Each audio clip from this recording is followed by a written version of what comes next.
So, good evening, everybody. Mary Hunt for Water in Silver Spring, Maryland. And I know you don't want to hear the word water at this point, but I'm going to still mention the company product.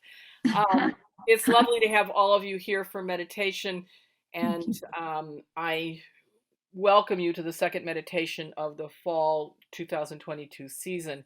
It's really lovely to welcome back people who come quite often, and it's always a pleasure to welcome those who come for the first time.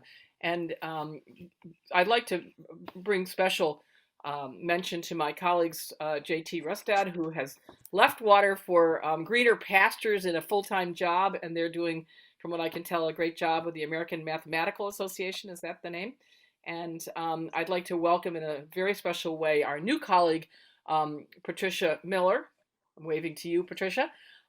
We are delighted to have you. Patricia is a student at Wesley Theological Seminary in the Masters of Divinity program. She is doing her what we call a ministry practicum, really, in that kind of a program with us here at Water for the for this year, and we are very delighted to have Pamela with us. She's very experienced in hospital chaplaincy and in other areas in the business world, and just brings a wealth of information and background to what we think of as the water team. So welcome aboard. And JT, thanks for being with us. JT is a wonderful IT person, and when I want to make sure we're in good hands, I now know who to call. So anyway, welcome to everybody, each and all. Yes. And I can't. Where's the sound? Okay, so we now have with us Lillian Lewis. Lillian, this is Mary. I'm just doing a special introduction to a couple of people, and I will come to you in a moment. So I want to begin tonight by drawing our attention to the fact that this is Yom Kippur in the Jewish tradition, the holiest of days in that tradition, and it is a time of fasting and prayer and repentance. And I want to just take a moment to acknowledge the importance of the Jewish tradition for all of us, and wish those who are celebrating Yom Kippur for now the next 25 hours a blessed fast and a blessed holiday, a blessed Yom Kippur. And I'm hoping that the graces of that celebration will overflow on all of us who are in need of prayer and repentance and fasting in our own lives. Last month in this program, I offered the input on our spirits ourselves, for which you can find the video on our website at www.waterwomensalliance.org under programs, Water Meditation. So if you have a sense of continuity with these programs, that was the most recent one. Let us begin with a land acknowledgement, which is our custom. We at Water are on Indigenous land in Silver Spring, Maryland, the traditional and contemporary land of Piscataway and Anacostan people. We acknowledge the trauma and injustice toward Indigenous people that is deep in American culture and history. We join in efforts to eradicate it and to make reparations for the genocide involved. Water's work is aimed to bring about social justice, not least in this area. Please consider the Native people on whose land you sit and begin to imagine what it might be to do justice and make reparations.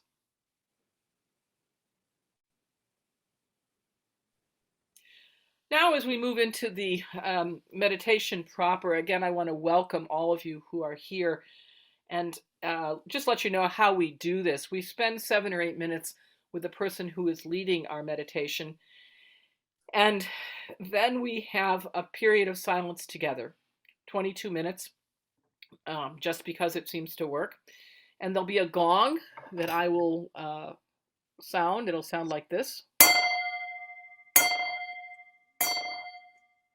And that will open our period of meditation. And when you hear it again, 22 minutes later, the period of meditation will be completed. There are many styles of meditation. We don't try to tell you what's best for you. You know what gets you into a contemplative space. It may be breathing. It may be a word or a phrase that acts as a mantra for you. Whatever works best for you, perhaps something you learned in yoga. The key is that we're doing it together, what Nancy Sylvester, who pioneered this approach, calls communal contemplation and dialogue. Because what it means is that when we finish our meditation, we will also have a period of dialogue for those who wish to make a comment. And you'll find, I think I always do, that the quality of our conversation after the meditation is really different from the quality of our conversation before. And that's the whole point, that it brings us into a new and different space when we take the time, and not just take the time, but take the time together. And that's the piece that I keep being surprised by, taking the time together, and what a qualitative difference that makes. So I would ask you at this point to mute your phone until it's time to share after the meditation, so we have a good clear line. And we always put these up on our website, so we like to keep up the quality of our communication so that others can come to this and experience it for themselves. The theme of tonight's meditation is looking for my antlers, leaping the worlds. And our leader is Lillian Lewis. Lillian returns to us with her second meditation, for which we're deeply grateful, Lillian. Some of us remember her first one. It was entitled Solitude in the Vault. It remains very vivid for me, Solitude in the Vault, and it can be accessed on our website. I realized that night, not so many months ago, that Lillian brings a depth and breadth of unique experience. Lillian is a writer with theological training and lots of ministry experience. She was among the early women who studied graduate theology at Marquette University in Milwaukee, Wisconsin. She's ordained as a Roman Catholic woman priest, and that group is celebrating 20 years since the first ordination of women on the Danube. How time flies. I look forward to what you have to say tonight, Lillian, and we are now in your capable and caring hands. Thank you in advance. Thank you. Can you hear me? Yes, you're fine. Go right ahead. All right, because I'm a Luddite, and I don't have a cell phone. I don't have Facebook. I don't have all of these newfangled things, but I've got water. Well, let me say that this is a speech for a limited audience. It's you could say that the focus is for women in their midlife or in old age. I'm 84, and so I've been looking at my antlers, trying to find them, and getting ready for the big leap. John O'Donohue says that the biggest thing that we have in old age is the fear of dying or the fear of leaving people. And he's right. There is the fear of the unknown, but that's where the antlers come in. You have a couple of images, Mary, do you, for me? The first image is of the Grim Reaper. Do you have that image? Yes, we do. All right, now that's the image that the culture goes with. For instance, on the day of the Dia de los Muertos, the calaveras, the skeletons are digging big holes in the ground to bury people, and so that is the cultural image of what happens to us as we're getting older. Of course, the Mexicans celebrate this too, and we used to celebrate it. We can take this image off. We used to celebrate it more in the Catholic Church for the Day of All Saints and the Day of All Souls and Halloween, and all those celebrations that we enacted in ritual helped us to get our antlers. They're not going anymore. The churches aren't into it anymore. So I'm afraid we're going to have to find our own antlers. Well, finding your antlers it's kind of a nudge to you to try to energize your shamanic abilities. And you do have shamanic abilities. Now often the church is not actually encourage us to practice them, but we do have these abilities.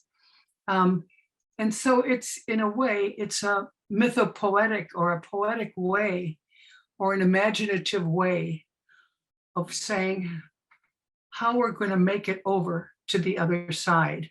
And that's what Halloween is about. Halloween is that the other side comes to visit us on Earth. When we get our antlers, we're able to let go of the fear of dying, because as John O'Donohue says, we're going home. Why should we be afraid of something when we're going home? It's a place that we came from. So it's the place that we're returning. Antlers are, I don't know, you see those pictures of Santa Claus when he's with the reindeer, and he's got all the reindeer and he's flying over the tops of the houses and so forth. And what that old story is suggesting to us, that these reindeer and antlers, reindeer have reindeer energy. Is there such a thing as reindeer energy? Yeah, they can really jump. They can really leap. That's reindeer energy. I was just come off a retreat with a wonderful, wonderful woman who did exercises in the morning of Qigong. And those exercises that she did were of the crane Qigong. Okay. And what she did was she flapped her arms.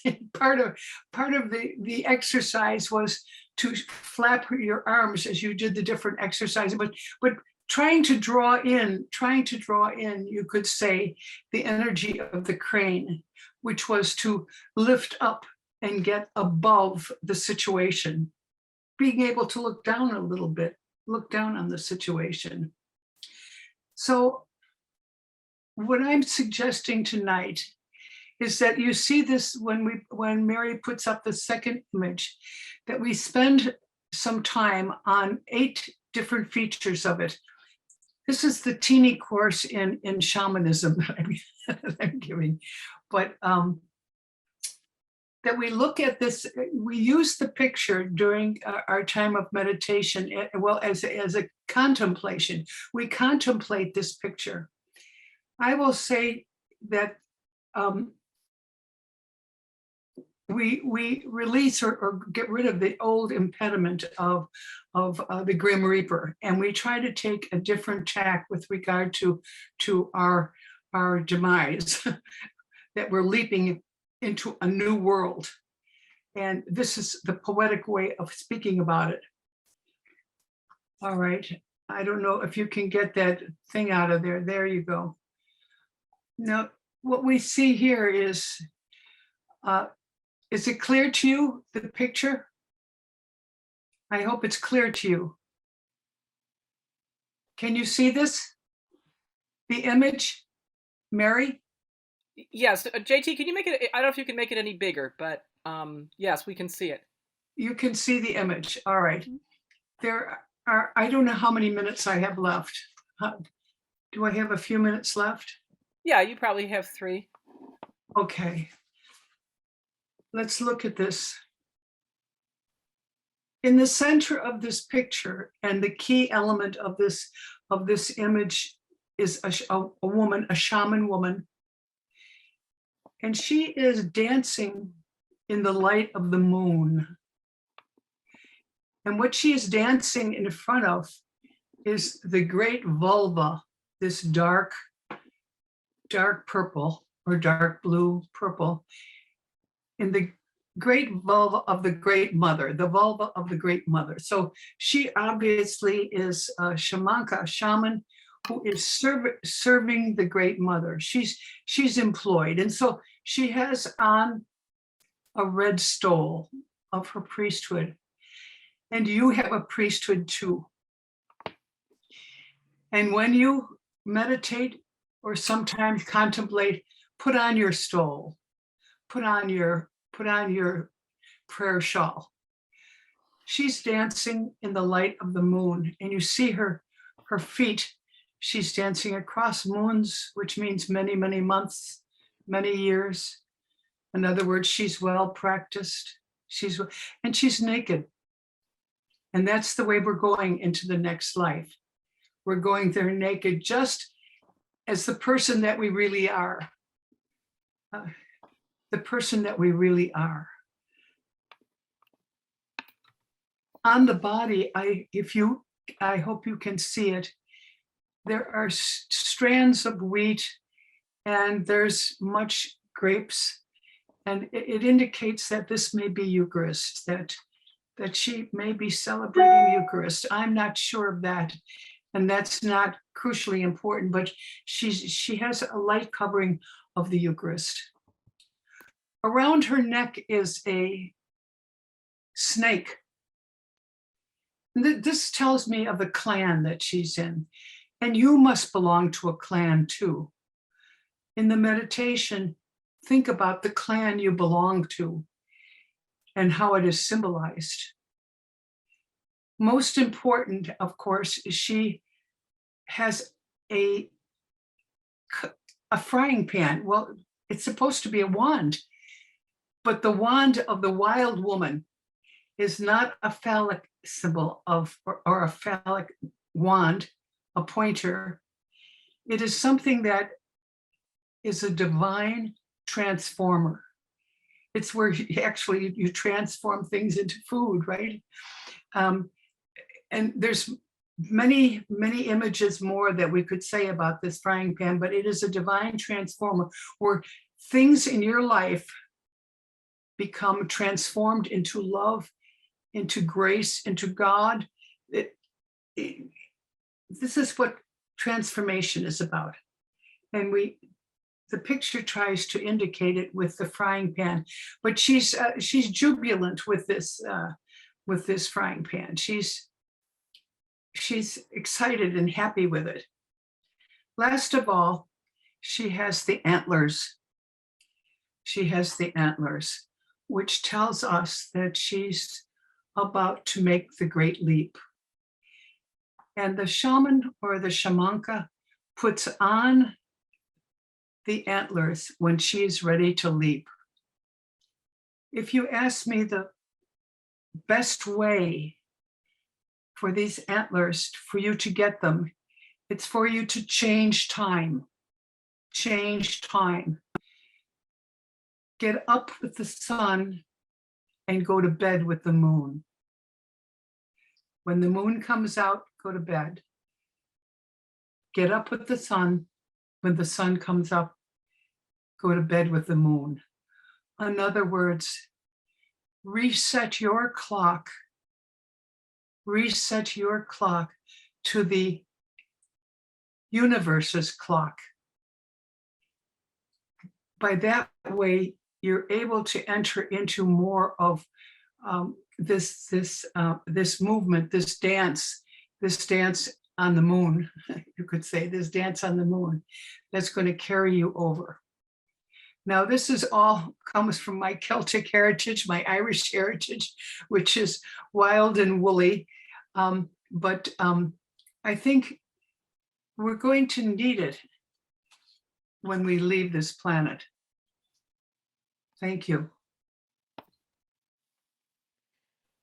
Thank you very much, Lillian Lewis, for our antlers and for anticipating the leap.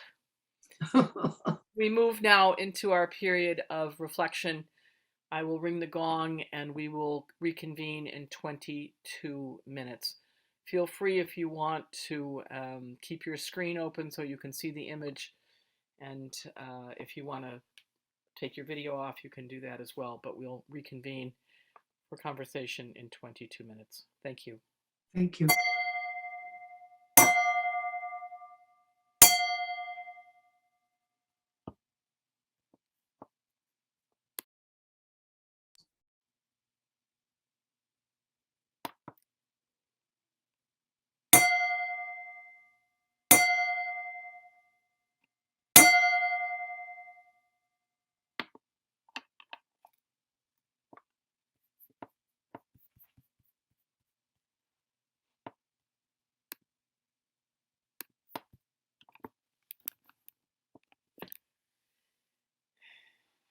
Welcome back, everyone.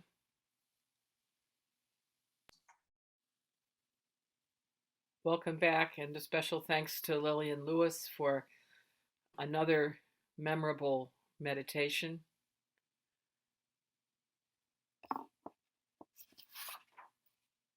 Looking for my antlers leaping the worlds. The reindeer will never be the same again. Thank you, Lillian.